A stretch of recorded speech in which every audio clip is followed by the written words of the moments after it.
Show में 2.5 करोड़ आमदनी से 5 अरब रुपए का प्लाजा तामीर, फवाद हसन फवाद का कमाल।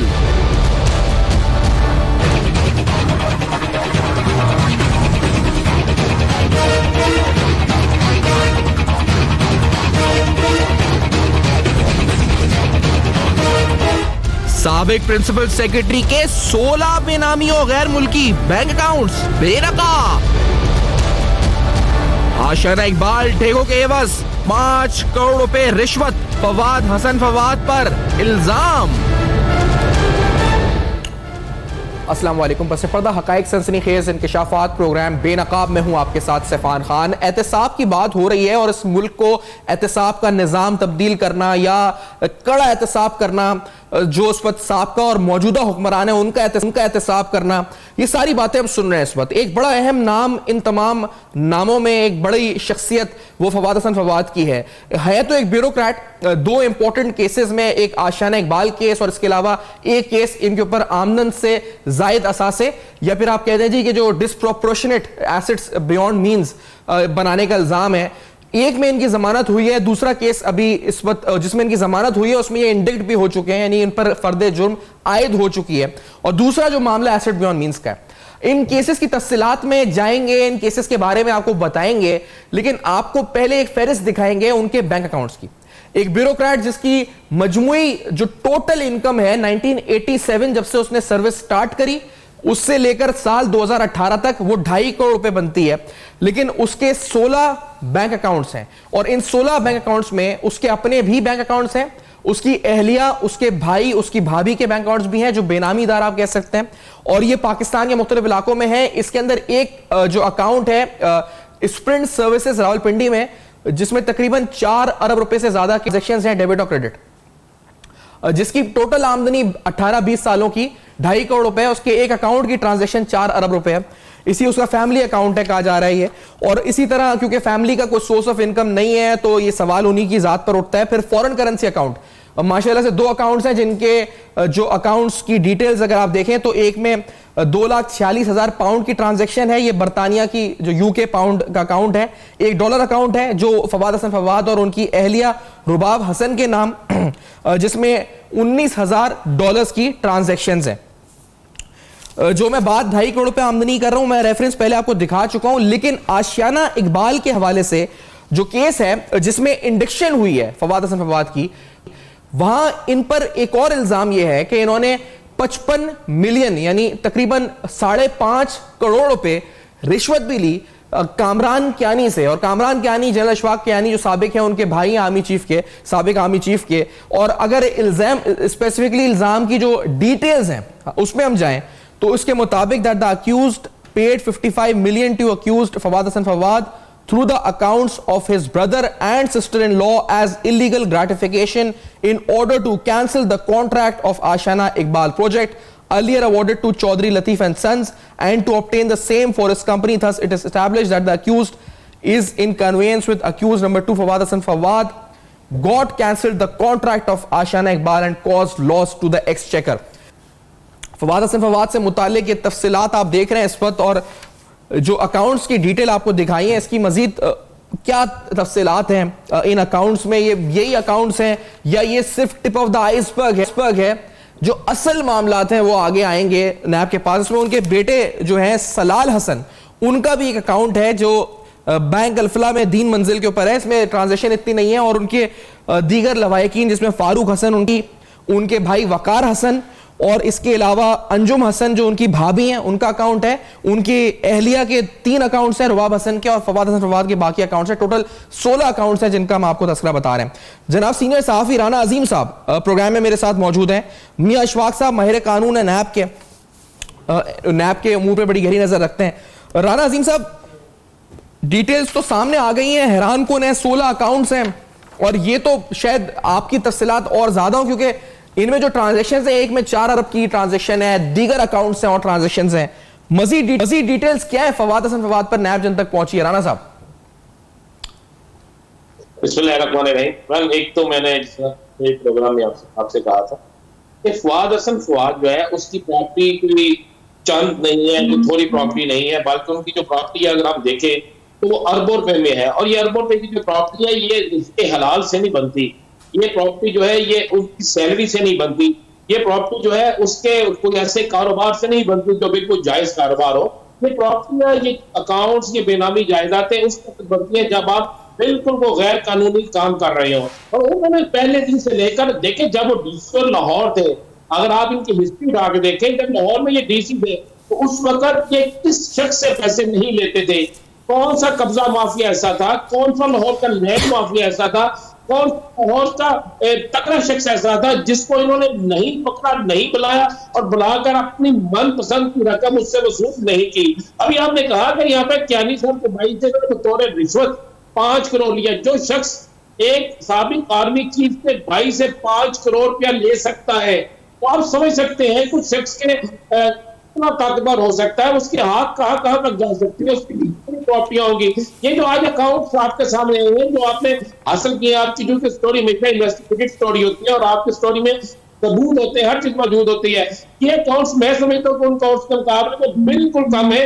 तो हकीकत में फवाद हसन फवाद के है, फवाद हसन फवाद के बेटे का एक अकाउंट नहीं है। उसके हवाले से कहा गया कि उसमें बहुत कम रकम है, कि ये अकाउंट जो है उसमें ना होने के बराबर रकम आई है। इसमें तो 2 लाख को तकरीबन आप समझते हैं 2,98,000 की रकम आ रही है इस वाले अकाउंट में। तो अगर आप देखें तो आपको नजर आएगा जी, इस वाले में तो 2,98,000। हाँ जी जी जी जी जी। लेकिन उनके बेटे की जो उसके बाद जो डायरेक्टर्स हैं उनके अकाउंट्स देखें, जिनकी मैंने पहले भी कहा था, जो एक 70 मोटरसाइकिल नहीं ले सकते, उनके अकाउंट में इतनी रकम है कि जितनी उन्होंने जिंदगी में सोची ना, तो वो रकम इनकी रकम है, इनकी रकूम है। और इन्होंने बाकायदा बैंक माफिया के साथ भी मिलकर ऐसे अकाउंट्स भी बना रखे हैं जिन तक अभी तक हमारे अदारे नहीं पहुंच सके। उनकी डिटेल तो मौजूद है, जिन तक नहीं पहुंच सके तो बेनामी अकाउंट है जो ऐसे लोगों के नामों पर है जिन लोगों के हवाले से अपने कफर भी नहीं किया जा सकता कि ये लोग थे। देखिए अभी मैं आपको देता हूं, एक मोहम्मद फारस वल मोहम्मद जमील, एक शख्स का नाम है। ये शख्स जो है हमेशा फवाद हसन फवाद जो है इसकी फैमिली के बहुत करीब रहा है, और इस शख्स को पहले कहा जाता था कि वो इनका वफादार साथियों में से है। मैं चैलेंज करता हूं कानून नाफिज करने वाले इदारों को, जरा उसकी जायदाद को चेक करे, उसका बैंक अकाउंट तो चेक करे, उसके कितनी मालियत इस वक्त उसके पास प्रॉपर्टी है वो तो चेक करे, उसके नाम पर कितनी गाड़ियां हैं सिंध के अंदर, इस्लामाबाद में, लाहौर शहर में, केपीके में, वो तो चेक करें। उसके बाद आप आगे बलोचिस्तान के अंदर वहां पर मेहमद खान नामी एक शख्स है तो पाकिस्तान में गाड़ियों का सबसे बड़ा डीलर है, जरा उसको तो चेक करें, उसके कितने राब्ते इनके साथ थे।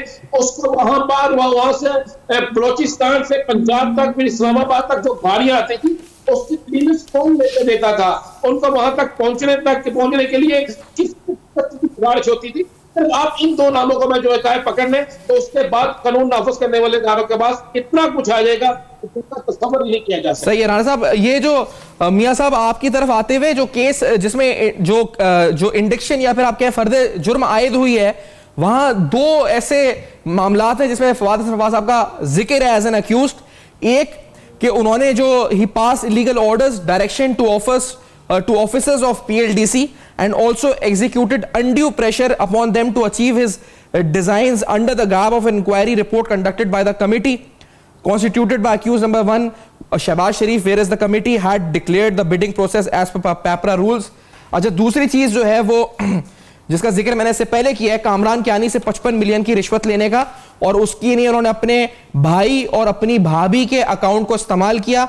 उन अकाउंट्स की फहरिस्त भी हम आपको दिखा रहे हैं, जो भाई और भाभी के अकाउंट है तो वो भी आपको दिखा रहे हैं। अशफाक, नैब की प्रोसिक्यूशन को टीम को बड़ा वीक कहा जाता है, आपको क्या लगता है ये जो केस का फेट है? वी कैन नॉट, अच्छा ब्रेक, हम जो है जवाब ब्रेक के बाद लेंगे, क्योंकि हम उस केस के क्योंकि सब्जेक्ट है, we can not go in it के वो उसका फेट क्या होगा, लेकिन नैब की कारकर्दगी कैसी है इस केस में, ये तो हम बात करेंगे जरूर। इस ब्रेक के बाद आएंगे तो कुछ और डिटेल्स होंगी, बेनकाब मेरे साथ रहेगा।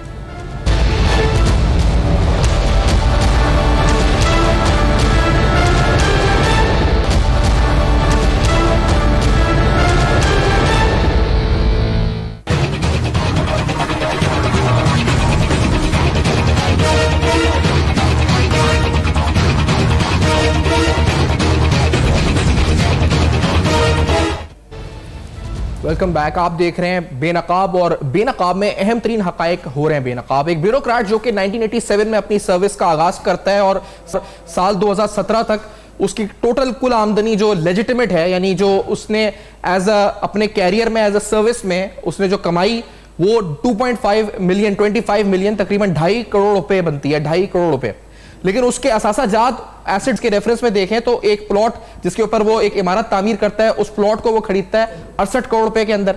उस प्लॉट की कंस्ट्रक्शन होती है तकरीबन 3 अरब रुपए से ज्यादा में। टोटल मालियत पड़ती है 5 अरब रुपए प्लाजे की, यानी 2.5 करोड़ मुकम्मल आमदनी है 15-20 साल की सर्विस की, लेकिन 5 अरब रुपए का एक प्लाजा वो बना लेता है।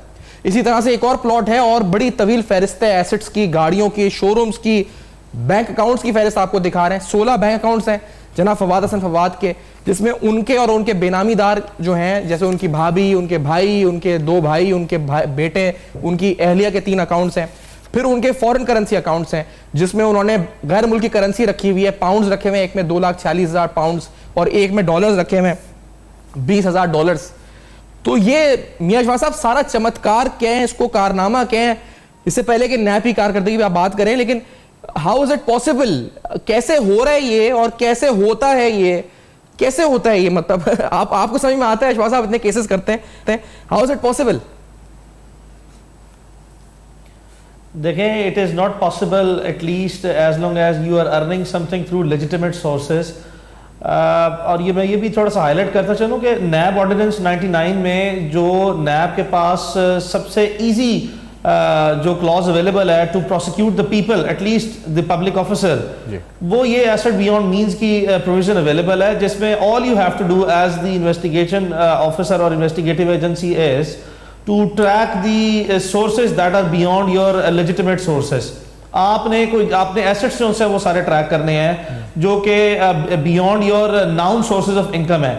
Once you are trekking that and the party जिसके आप एसेट्स ट्रैक कर रहे हैं, उससे आप ये क्वेश्चन पुट करें और वेरीफाई कर लें एज पर द रिकॉर्ड, चाहे बैंकिंग रिकॉर्ड है चाहे रेवेन्यू रिकॉर्ड है। आप अगर ये वेरीफाई कर लें वो गवर्नमेंट के इदारों से या बैंक से कि ये वाकई इन्हीं के ही नाम पे जो है या इनके बेनामीदार के नाम पे अकाउंट है या ये प्रॉपर्टीज इनके नाम पे एग्जिस्ट करती है, एसेट्स जो हैं, तो straight away the after admission और after verification of those assets the entire burden of the is shifting towards the accused person, मुल्जिम पे burden shift हो जाता है। और फिर उसने स्ट्रेट अवे उसको अकाउंट फॉर करना है कि क्या ये जमीन या क्या ये जो तमाम असासे हैं मूवेबल और इमूवेबल, ये इसने ये देखना है कि लेजिटिमेट सोर्सेज से बनाए हैं। अपेरेंटली 2 तरह की चीज़ें हैं जो देखने में आती हैं। एक तो ये इस तरह के आपने जो ब्यूरोक्रेट्स रेफर किए हैं, आपने हाईलाइट किया कि इनकी 30 ईयर्स की 35 ईयर्स की सर्विस जो है उसमें टोटल इनकी लेजिटिमेट इनकम 25 मिलियन है। तो ये भी कंसिडर करें कि 25 मिलियन जो है वो पहले दिन सर्विस से लेकर आज तक इन्होंने अपने पास तो नहीं रखा होगा, ऑफ कोर्स उसके जो है वो उसको खर्च भी किया होगा, टाइम टू टाइम उसको खर्च करते रहे होंगे, उनके मंथली एक्सपेंसेस हैं और वो उसको सेव तो नहीं करते रहे होंगे। तो ये 25 मिलियन कमाया जरूर है, लेकिन साथ साथ खर्च किया, तो शायद ये मुमकिन तौर पर 4-5-6 मिलियन जो है इससे ज्यादा सेविंग नहीं हो सकती। और जहां पे आपने हाईलाइट की है प्रॉपर्टीज जो कि बिलियंस ऑफ रुपीस की हैं, पाकिस्तान में मैं आपको बताता चलूं कि ये जो एसेट बियॉन्ड मींस का कानून है, बेशुमार लोग इससे जो है बड़ा इख्तलाफ रखते हैं, जो कि बिल्कुल भी जो है जायज़ बात नहीं है। आपको मैं नेदरलैंड्स का कानून बताता हूं कि नेदरलैंड में जो है कानून पाकिस्तान से कहीं ज्यादा सख्त है और ये दुनिया की वाहिद जुरिस्डिक्शन है जिसपे ये लॉ अवेलेबल है और बड़ी पुख्तगी से जो है और बड़ी मजबूती से चल रहा है। उस एक ऑफेंस का नाम है नेदरलैंड में बेनिफिट फ्रॉड।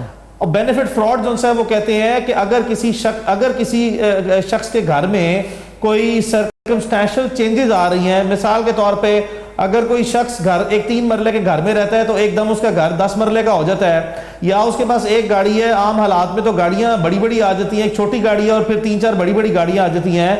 तो ना सिर्फ ये कि जिसके नाम पे ये घर है वो जवाबदेह है, बल्कि जितने घर में रहने वाले हैं, जो लोग उस घर में मुकीम है, ये उनकी ऑब्लिगेशन है कि वो स्टेट को रिपोर्ट करें कि उनके घर में सर्कमस्टेंशियल चेंजेस आ रही हैं।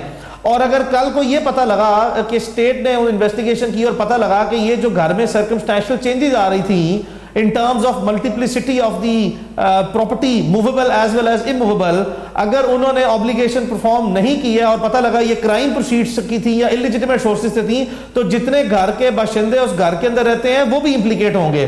तो अगर आप इस केस में देखें जिसको आपने अभी रेफर किया है, तो जो ब्यूरोक्रेट हैं वो, क्योंकि पाकिस्तान में ये बेनिफिट फ्रॉड नामी क्राइम एग्जिस्ट करता नहीं है या ऐसी कोई लेजिस्लेशन एग्जिस्ट करती नहीं है, तो पाकिस्तान में एसेट बियॉन्ड मींस के हवाले से जो कानून है जिससे सारा पाकिस्तान ही आजकल, तो चूंकि गिरफ्तारियां बहुत तेजी से हो रही हैं, सारे ब्यूरोक्रेट्स पकड़े जा रहे हैं, पॉलिटिशियंस पकड़े जा रहे हैं, जिन लोगों ने इस मुल्क का माल दिन रात लूटा है वो गिरफ्तार हो रहे हैं, कभी बेनामीदार के थ्रू, कभी अपने थ्रू, तो वो बड़ा इख्तलाफ रखते हैं उन लोगों के सामने। ये जो मैंने आपको बेनिफिट फ्रॉड रेफर किया है, इसको अगर रख दें तो आप सोचें कि पाकिस्तान में जितनी लूटेड प्लेटेड मनी है, इसमें इसका नेट वाइडर करके, इसका ब्रॉडर स्कोप करके, तो कितनी मैक्सिमम रिकवरी हो सकती है। बहुत सही कह रहे हैं तो ये अच्छा, आपने जो केस रेफर किया है, it's an open and shut case, it's a very clear case. As long as anybody who is posing these assets is unable to justify anything or account for any of these assets, वो straight away जो है वो कानून उसको assume करता है, consider करता है कि ये अगर आप जस्टिफिकेशन नहीं दे पाए तो कैटेगोरिकल एग्जम्पशन है, कंसिडरेशन यही है कि ये इलेजिटिमेट सोर्सेज से आपने ये लिए हैं। और जहां पे आपने प्रोसिक्यूशन को रेफर किया है, तो ये तो बड़ा ही सादा केस है। आपने प्रोसिक्यूशन ने सिर्फ फॉर्मल विटनेसेस जो सी हैं उनके स्टेटमेंट कोर्ट में रिकॉर्ड कराने, और इन्वेस्टिगेशन ऑफिसर ने कॉम्प्रिहेंसिवली ये प्रॉपर्टीज हाईलाइट करनी है और बताना है कि ये सारी प्रोसिक्यूशन वाले मामले पे मजीद आते हैं। लेकिन ये जो बड़ी अहम बात है राना अजीम साहब ने अभी की थी, एक हारिस नाम लिया था और उसके अलावा एक नाम और लिया उन्होंने गाड़ियों के हवाले से, और फिर उनके साहबजादे हैं सलाल हसन, जो बैंक अकाउंट्स की फहरिस्त है उसके अंदर जो अकाउंट मेंशन है एक उनके बेटे के नाम पर, उसमें सिर्फ 3 लाख रुपए हैं। लेकिन जो राना अजीम साहब हैं और जो हमारी इत्तलात के मुताबिक उनके बेटे के नाम पे भी जायदादें हैं और वो बैरून मुल्क भी हैं मुबैना तौर पर। अब ये जो फवाद हसन फवाद की जायदादें हैं, उनके जो डिटेल्स हैं उसमें तो एक जो 5 कनाल का प्लॉट है जो उन्होंने इस वक्त लिया जी हैदर रोड के ऊपर, दूसरा हैदर रोड रावलपिंडी में, दूसरा है जी तकरीबन 8 कनाल का जिसपे वो प्लाजा कश्मीर रोड पे बना हुआ है, जिसकी मालियत जो उस पे प्लॉट की थी वो 680 मिलियन थी और जो उस पे कंस्ट्रक्शन हुई वो 3849 मिलियन की थी, 5 अरब रुपए का टोटल पड़ा। लेकिन उनके बेटे पे जो जायदादें हैं इस वक्त बुरहान साहब, नैब उधर तक नहीं पहुंच पा रही है लग रहा है, जो फॉरेन एसेट्स हैं या उनके जो साहबजादे के जायदादें हैं वहां तक नैब कब रसाई हासिल करेगी, कहां तक पहुंची है, कब पहुंचेगी? राना साहब को तफसीलात पता है, इनसे मालूम की जा सकती हैं। साफी बातें कर रहे हैं क्या क्या है, नैब क्यों वहां तक नहीं पहुंच पा रही जो बेटे की जायदादें हैं वहां तक? देखें सुल्तान साहब, बात यह है कि जहाँ तक नैब एक जो है बड़ी प्रोफेशनल और एक्सपीरियंस्ड ऑर्गेनाइजेशन है जी, और तमाम चीज़ों को जो है वो एक कानून कायदे और बड़े प्रोफेशनल के अंदाज से हैंडल कर रही है। अब जो भी जैसे अभी जो है कि अली साहब ने जो है बात की कि आपने सिर्फ एसेट्स की एक लिस्ट लेनी है और उसको जो आप जो है कोर्ट के सामने कर दें, कानून के मुताबिक तो ये भी बात ठीक है, लेकिन नैब जो है बहुत ज़्यादा मोहतात अंदाज में, ताकि जो भी एक्यूज्ड है उसको किसी किस्म की उसके साथ जो है नाइंसाफ़ी या ज़्यादती ना हो, उसको कंप्लीट मौका और टाइम देती है कि वो इन्वेस्टिगेशन टीम के सामने ये बयान कर पाएँ जी कि ये जो हमारे एसेट्स हैं मैंने इनलेजिटिमेट मीन्स से बनाए हैं। अगर जिस टाइम पे वो जो है ये इसको वो साबित नहीं कर पाते तो फिर नैब फर्दर प्रोसीड करती है। और जहाँ तक आपने बात की कि उनके जो है साहबजादों के नाम पे अगर कोई जो प्रॉपर्टीज़ हैं, अगर नैब के पास जो है इस तरह की कोई इंफॉर्मेशन है तो ऑब्वियसली उनको भी जो है नैब इस टाइम पे देख रही होगी। और जहाँ तक जो है नैब के काम करने का जो उसके ऑपरेशंस हैं या उसका जो तरीक़ाकार है वो भी बहुत ज़्यादा अब एक मैच्योर्ड तरीक़ाकार बन चुका हुआ है। तमाम हाउसिंग सोसाइटीज़, तमाम बैंकिंग इंस्टीट्यूशंस, तमाम फाइनेंशियल इंस्टीट्यूशंस और तमाम वो एरियाज़ जहाँ जहाँ पे उन्होंने सर्व किया होता है, उन तमाम एरियाज़ की बड़ी डिटेल में जो है थॉरो चेकिंग करवाती है नैब। और उन तमाम जो मेजर आपकी हाउसिंग सोसाइटीज़ हैं, इस्लामाबाद हो गया, GHA हो गए, और आपके जिस जिस एरिया में जो उन्होंने अगर सर्व किया है तो उन तमाम एरिया से भी और हर हाउसिंग सोसाइटी से वो डिटेल्स मांगते हैं कि इनके नाम पे और इनके जो डिपेंडेंट्स के नाम पे जो है, और कोई इनके बेनामी अगर उन्हें पता है कि कौन ये बेनामी है, उनके नाम पे अगर कोई किसी किस्म की प्रॉपर्टीज़ एग्जिस्ट करती हैं तो नैब को रिपोर्ट करें और नैब के पास वो सारी इंफॉर्मेशन आती है, पहुँचती है। और फिर इन तमाम चीज़ों को जो है नैब उनके साथ जो है कन्फ्रंट करती है। सही। और तमाम जो आपके जो है बैंकिंग आपके अच्छा, अगर जो आती हैं, बुरहान साहब अगर इजाजत दें तमाम तो एक हमें ब्रेक का कहा जा रहा है, हम इस तफसीलात पे कि नैब किस तरह काम कर रही है, ओवरऑल कैसे काम करती है लेकर आप समझा रहे हैं, बता रहे हैं किस तरह आगे बढ़ती है, किस तरह एसेट्स की डिटेल्स मांगी जाती हैं, फिर जो उनके साहबजादे की मुबैना जायदादें हैं राना अजीम के पास क्या इत्तलात हैं उस बारे में एक्सक्लूसिवली जानते हैं उनसे भी कि स्पेसिफिकली क्या डिटेल्स हैं। We'll go into them as well, लेकिन इस छोटे से ब्रेक के बाद हम बेनकाब करेंगे सब कुछ, हमारे साथ रहिएगा।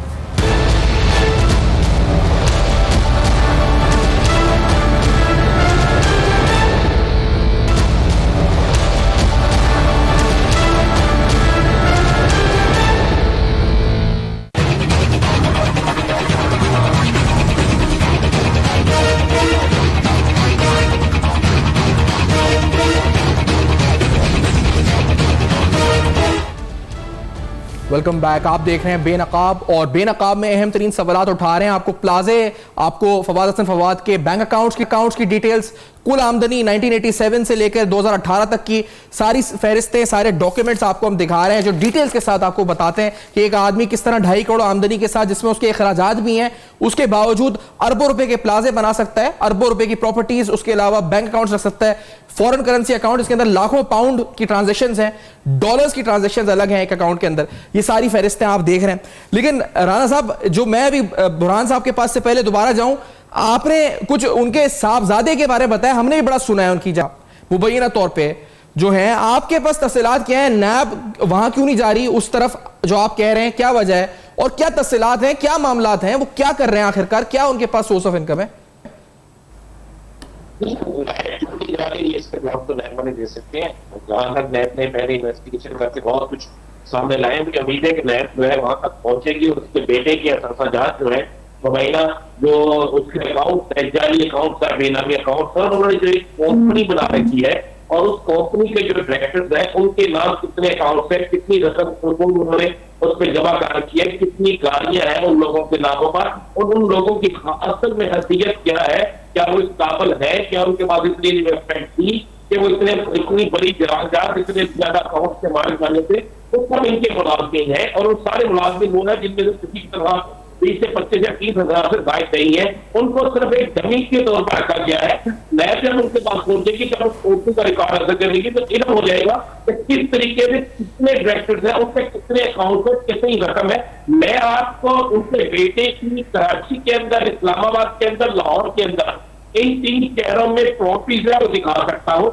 मैं साबित कर सकता हूँ कि एक केस जिसमें बहुत से लोग पोर्ट एंड शिपिंग के पकड़े गए हैं, उसमें पोर्ट एंड शिपिंग की बहुत सी लीज की हुई प्रॉपर्टी जो है, प्लॉट लीज पर दिए गए थे, उसमें उसमें बेटे किस कहने पर कितने बार दिए गए, ख्वाब से कितनी दफा सेक्रेटरी को फोन किया, पोर्ट एंड शिपिंग के सेक्रेटरी, तो ख्वाब के कहने पर वहां पे तैनात हुए थे, उसने कितने प्लॉट किए, किस प्लाट किए, कितनी करोड़ रुपए की उसमें दी गई, और किस तरह किसके अकाउंट में गए, किसके तौर पर के बेटे को मिले। ये सारी चीजें मैं आपसे प्रोग्राम में चैलेंज करता हूं कि मैं सामने ले आऊंगा और सामने लाकर हम इसे बिल्कुल सामने रखते हैं। यकीन है कि इन्वेस्टिगेशन। अच्छा, ये जो तफसीलात आप बता रहे हैं उसमें प्रॉपर्टीज हैं, बैंक अकाउंट्स हैं, आप कह रहे हैं कराची, लाहौर, इस्लामाबाद, आप चैलेंज करते हैं कि आप साबित कर सकते हैं कि उनके बेटे के नाम पर केपीटी की कुछ जमीनें हैं। बुरहान साहब, आप सुन रहे हैं, ये राना अजीम साहब है लाहौर में, जी बिल्कुल अवेलेबल है सर, और ये जायदादें हैं, तो व्हाई नॉट हिम, आप इनको, इनके पास ये कह रहे हैं चैलेंज कर सकते हैं, इनके पास ऐसे डॉक्यूमेंट्स हैं, तो नैब इसका कॉग्निजेंस, नैब क्यों नहीं इस वक्त आगे इस मामले को जो है आगे बढ़ा सकती, यहीं से स्टार्ट करते नैब? बुरहान साहब देखें जी, नैब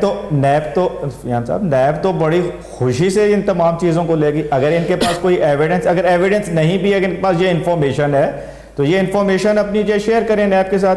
ये तो वो टाइम है जिस टाइम पे नैब कोई केस शुरू कर देती है, फिर तो नैब बड़ा जो है डीपली और बड़ा जो है हर चीज़ को जो है बड़े इंटरेस्ट के साथ जो देख रही होती है, चीज़ों को लेकर चल रही होती है, और कोई भी चीज़ सामने आए तो उसको बड़ा थॉरोली इंक्वायर और इन्वेस्टिगेट करती है।